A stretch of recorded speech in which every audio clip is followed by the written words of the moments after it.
it has been studied that we have up to 60 or 70,000 thoughts a day, up to 90% of which can be repetitive and up to 80% of which can be negative.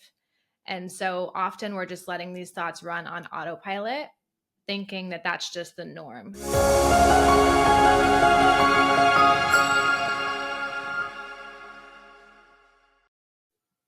Ladies and gentlemen, welcome to another exciting episode of Mick Unplugged. And today we have a transformative force in personal growth and empowerment. As a life design strategist, she's guiding people to break free from limiting beliefs, to crack lives of purpose, and to unlock their full potential. Please join me in welcoming the inspiring, the strategic, the visionary, San Diego's finest, Miss Lauren Fields. Lauren, how are you doing today, dear? Hi, Mick. I am fantastic. Thank you so much for having me. No, thank you for being here. I mean, I was honored to spend some time on your podcast, and now we get to do it on mine. So I am definitely the honored one, Lauren. No, we do. We're turning the tables today. There it is. There it is. So now I get to ask you all the deep questions. So, I introduced you as a life design strategist. There's about 2 million people listening that are like, what's that? Yeah. Talk me through what a life design strategist is. Sure. I help individuals design a life that they're excited to be living and help them become the person who is able to live and sustain that life. So it's really about living with intention and getting really clear on what is it that I want my life to look like, and how do I set it up to actually become what I desire it to be. That's amazing. That's amazing. And so hearing that from you, Lauren, we talked a little bit on your podcast too, but on Mick Unplugged, we talk about your because, right? That thing that's deeper than your why, that true purpose. Yes. So for the world to know, like I kind of know, but for the world to know, what is Lauren Fields' because? Like what got you here? Okay, so we're going to go deep, Mick. And I actually sat with myself to really get clear on my why versus my because. And so for our listeners, perhaps you listen to Mick a lot and you've gotten clear on what your because is. For me, I had to separate the two. My why with being a life designer is ultimately to help individuals unlock their full potential. And the reason my because is when I was younger, I was in a horse accident and was life flighted into a coma, woke up 3 days later with a traumatic brain injury. I almost lost my life in that moment. And this happened at a young age. I was 14 years old. And upon waking up, I really believed that I get a second chance at life and I'm going to make the most of it. And that life is so precious. And what I noticed is so many of us take it for granted. And so I want individuals to wake up and realize how precious each moment is, that life is a gift, and let's really make the most. And to learn how, through my master's work in psychology, through my health and wellness coaching, life coaching, I've learned so much about the importance of living with intention. And so this all packaged in one is how I've created Fields Well, my personal coaching business, my podcast, and have found the name of Life Designer. I love that. And, I'm a huge follower of yours.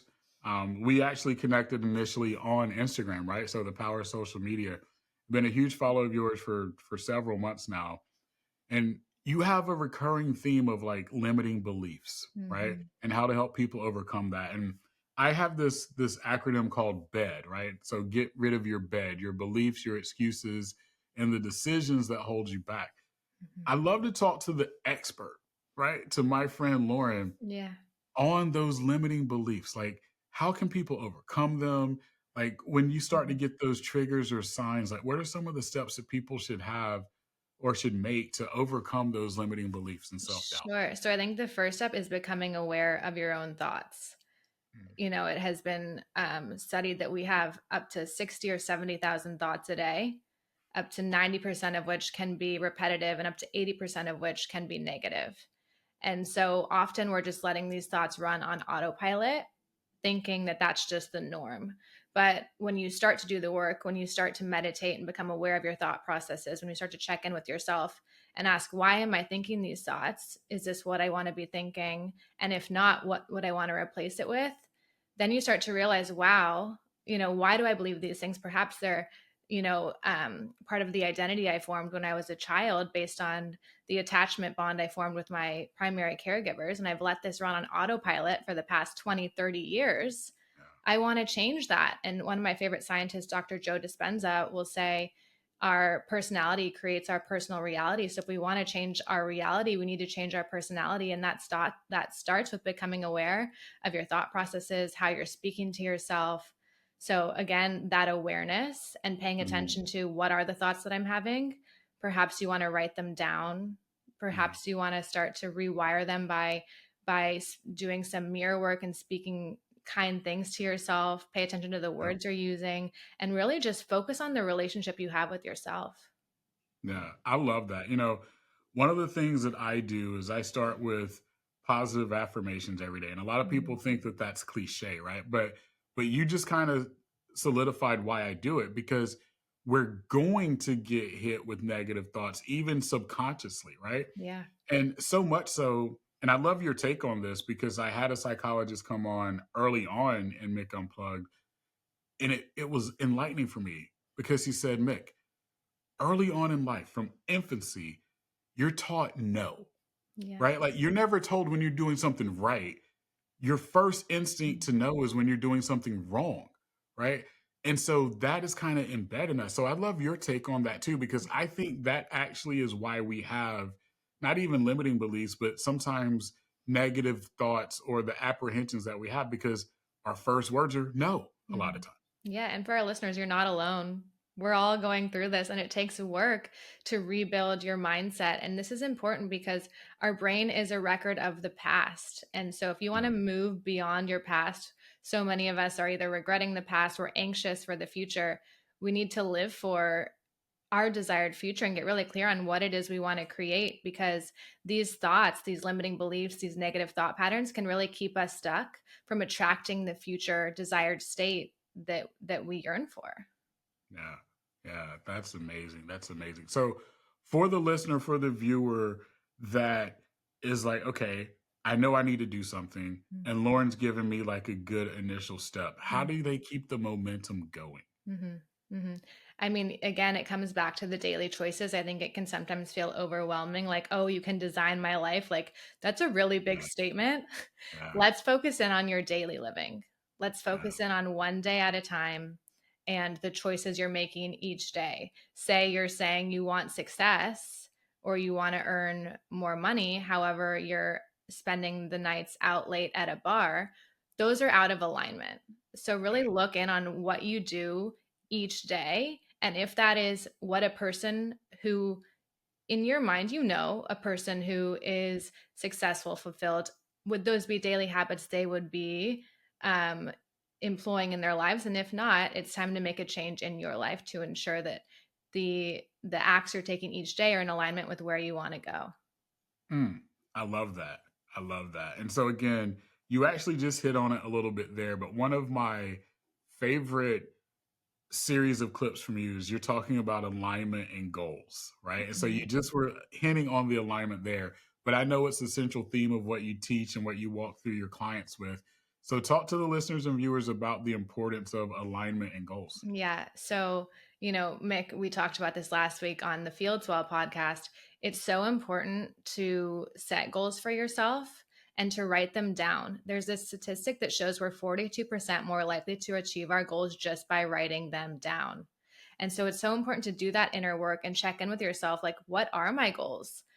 Yeah. And and and to get clear on what your goals are and to write them down, because when you write down your goal, you can then break that goal into actionable steps Yep. and start working those steps and put it in your calendar. You have it written down, put those steps in your calendar, and as soon as you start to take steps towards your goal, you'll start to feel this incredible momentum that'll make it easier to keep going. I think that sometimes that hardest part is taking the first step toward your goal, because it can feel so overwhelming, but once you start, take that first step, it will all become easier. And Mm, so goals are so important because they keep us guided towards where we ultimately want to go. that's it. I totally believe that. Another thing I get a lot, and you're the right person that I feel can answer this question is, Mick, the world moves so fast now, right? Like we've Mhm. got AI in the technology space. We've got so many things going on societal, right? Lauren, how do you help people slow down but still be intentional at the same time? Mm-hmm. I think there are different practices we can employ in our day, like well being related practices, mindfulness practices that really help you slow down. A couple that I really enjoy are having a gratitude practice. And so being thankful for everything that you have in life instead of rushing to try and get more, appreciating what already exists for you. And so for me, at the end of every day, I write down at least three things that happened that day that I'm grateful for. It keeps me aligned with that day as opposed to wishing for all these things maybe that aren't currently in my day-to-day life. So Mhm. having a gratitude practice, being grateful for what's around you, I find then you'll have more to be grateful for. And another thing that I do is time away from technology really gives you more space and I believe freedom. So Yeah. every night my phone's from 8 p.m. to around 8 a.m. it's on airplane mode and it sleeps in the kitchen. And this space from technology has given me so much extra time each day. And so then I can go into my evening routine, which is, dim lighting, warm Mm. shower, reading, journaling, and it's just creating space from like all these external demands that enable Yeah. you to slow down. And then I'm so much more productive the next day when I enter work mode because I've had this like self care time and well being time that I think is so important. I love that. And I want to go deeper in what you just talked about as far as these are my words. Sure. Disengaging from society a little bit, or at least Yeah. disengaging socially, right? Because if we're being honest, most people when they're on their phones now, it's research, right? Like people think it's all you're on all the social platforms, but social media has become the biggest research forum that there is, but you can't do it 24/7, Hmm. right? So talk to us about how we can set that up in our life where we can just kind of disengage and how important it is Yeah. because I'm taking notes on this one. Yeah, I think it's almost creating non negotiable habits for yourself. So, for example, I have here my Aura ring, which tracks my sleep every night because the more I learn, the more I realize how important our sleep is. So, say you make this non negotiable habit for yourself that you devote 7 or 8 hours every night to a good night's sleep, no matter what else happens in your day, in your life. That sleep needs to be number one because, again, you can't pour from an empty cup.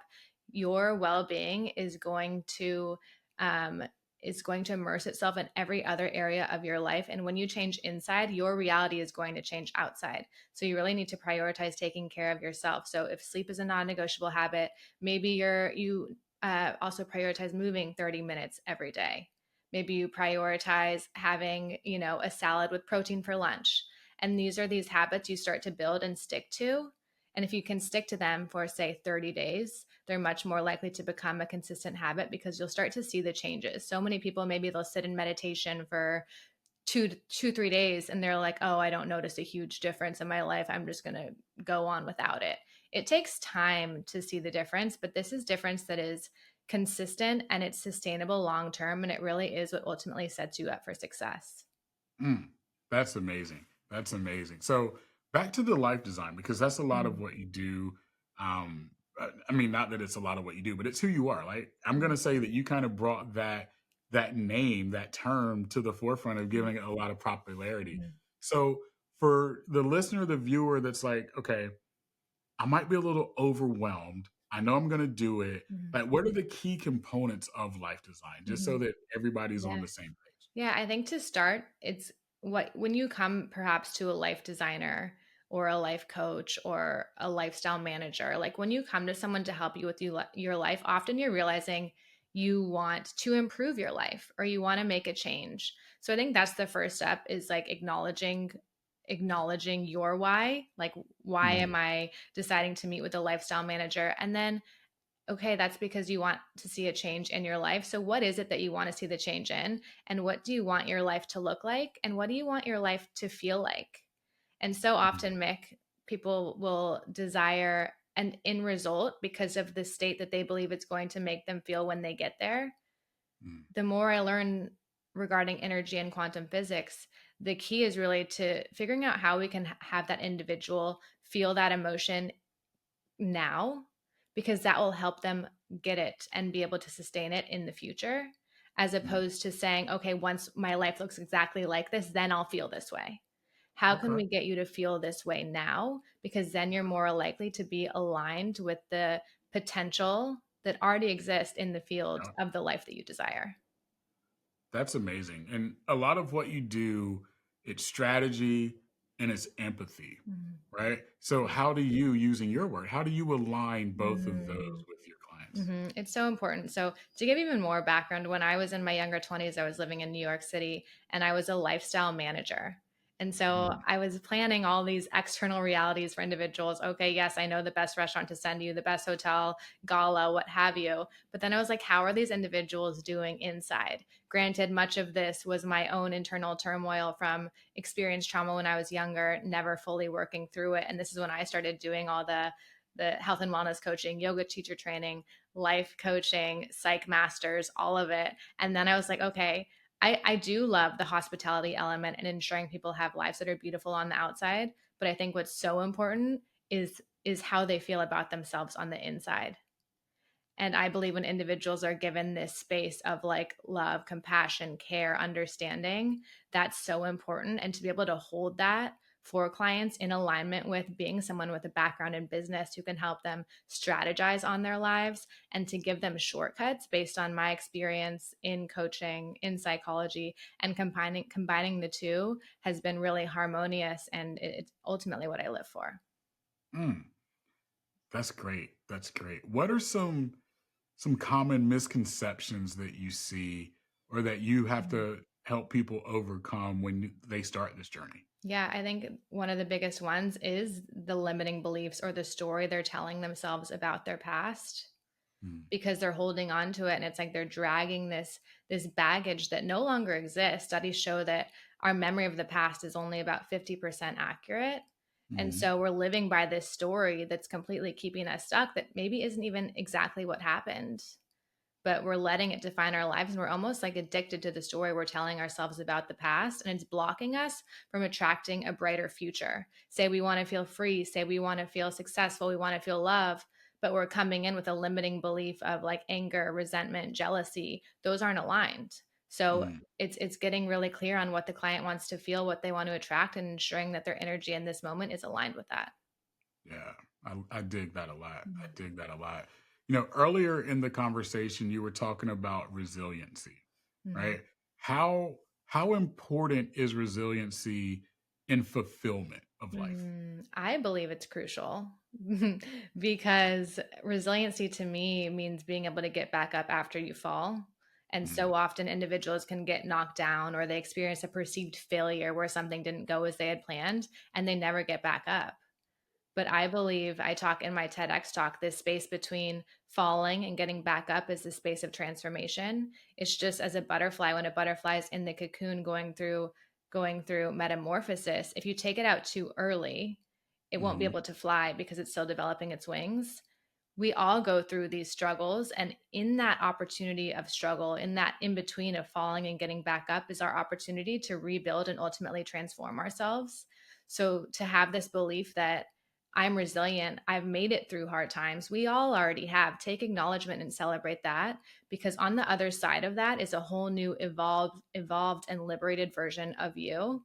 And so to be resilient, I think in each moment the opportunity to be resilient transforms us into a more capable, a more well-shaped version of ourselves who's capable of so much more. And so to celebrate being resilient, and it starts with believing in yourself and your ability to overcome adversity. Mm. Amazing, amazing. So I like real life case studies and scenarios, right? When we Mhm. talk about life design, I know that you have plenty of case studies. And so without naming Mhm. names Mhm. and maybe without giving the specific of the details, Mhm. do you have a story that you could share of a client who came to you and then the Mhm. work that you were able to do and what that output has looked like? Sure. I'll give you two examples. I mean, for one, an individual, and we can just speak vaguely. It doesn't have to be like a specific person, because this is what I see Yeah. often is come in with a lot of heavy emotions in the beginning. and can't see a way forward, can't see a brighter future for themselves. But over time, over weeks of working together, they're excited to come in to talk about their life. And they're starting to implement tools that they learn in the sessions that help them approach life more mindful and enjoy the experience of being alive, understanding that that's going to be, oftentimes life can be a roller coaster. Every day is not Mhm. going to be rainbows and butterflies, but they're excited for the journey, and they come in and they're like, okay, I was in this moment today where it was a difficult situation and I applied some of the tools that I learned, and I realized like what was in it for me to this. I believe life happens for you and not to you. So to switch kind of like from a victim mode to a creator of their lives. I've helped individuals go from really feeling stuck to setting out on ventures of creating their own businesses, Mm. helping clients just gain clarity of what it is they truly want in life. You know, Yeah. so often we have all these desires, but what is it that you ultimately really want? And I think that there's such a big thing to get clear on is, what is it that I want? Because until you're clear, the universe isn't going to be able to guess for you. And I believe Yeah. we're always co creating with the universe. So when we can get clear, when we can live with intention, you can start to dance with the universe as you begin to pursue your desires. Mm. I love that, Lauren. I love that. So, there are people, and I hate this term, but it's what people say now, right? There are people that feel stuck. I hate Mm-hmm. that word. But there are people that feel stuck in a situation, or Mm-hmm. sometimes even in a life, that they feel like they didn't create intentionally, Mm-hmm. right? And they feel like they're stuck and they can't change the environment. They can't change the situation. Mm-hmm. What are some things that that person can do?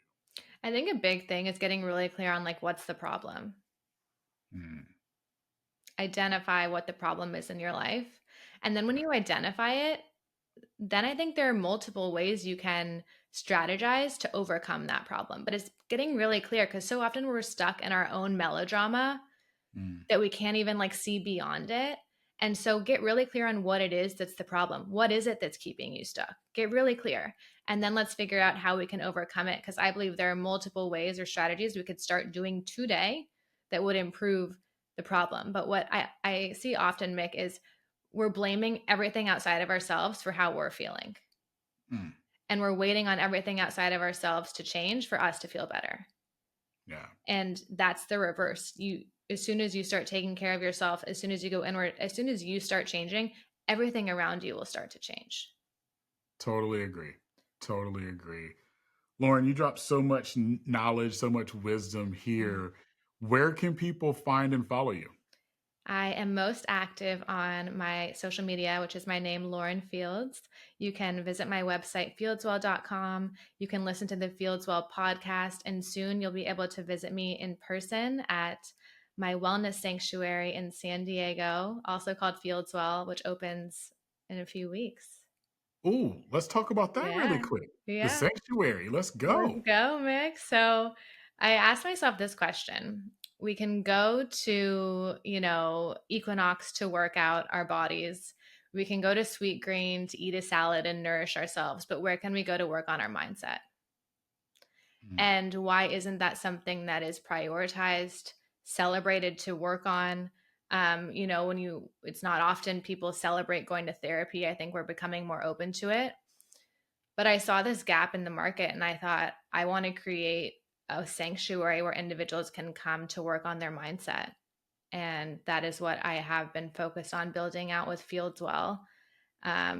Different things from guided meditation, light therapy, sound healing, interwoven with my personal coaching and life design is what individuals can get excited to experience at our sanctuary. Love it. So, another question I have, Mm-hmm. because I don't want to end this one without asking this. Sure. Light therapy. So, Yeah. I just got in with Beacon 40 lights, right? And so Okay. for the first time I'm doing light therapy. How important, talk to us about light therapy. What does it do? How should people be using it? What are the Sure. benefits? All that jazz. So I have been big on light therapy for a long time. When I was in my younger 20s working, as an executive assistant for a CEO in New York City, like maxed out, I Yeah. had and like hormonally had acne, like some acne on my chin, which often is hormonal. And so I started at that point going in for blue light therapy. And that Mm, helps kill bacteria in your skin. Then I started doing red light therapy, which helps calm the skin yeah. and reduce inflammation, and it builds collagen in your skin. And so now there's this, everyone's doing light therapy. Yeah. It's so good for your skin. And beyond that, I mean, some of the factors they say it can even help with anxiety and depression. I am a big, every morning when I do my meditation, it is with a red light therapy. So I'm doing my meditation, sitting in that, have the red light on, doing my affirmations, my visualizations. And so beyond making your skin super glowy, less inflamed, killing bacteria, I think we may need to bring a professional to say even more about it. But I'm just a Yeah. big believer in it. And what it really does, it really relaxes me because it's this warm light on my face. And I just feel like really calm in that moment and able to be in a more creative zone. Amazing, Lauren. Thank you for that. I needed to hear a little bit more about that for sure. Like Yeah. all the wisdom and tips that Mhm. you have. Like if you Mhm. could leave the listeners and viewers with one more tip, what would it be? Okay. Well, I want to, I thought of like, I always like ending with a quote. And so we're going to bring in one from Theodore Roosevelt. And the quote is, if you believe that you can, you're already halfway there. So for our listeners, start believing in yourself. Amazing. Lauren, thank you so much for spending time with us today. Appreciate you more than you know. For everybody, make sure you're following Lauren and don't just follow, but engage because Engage. Lauren engages back. And like that's the fun of what we do is the engagement with our followers and our fans. It, So it is. definitely make sure you engage with Lauren. Can't wait to connect. Thank you so much, Mick, for having me. You got it. And for all the viewers and listeners, remember your because is your superpower. Go unleash it.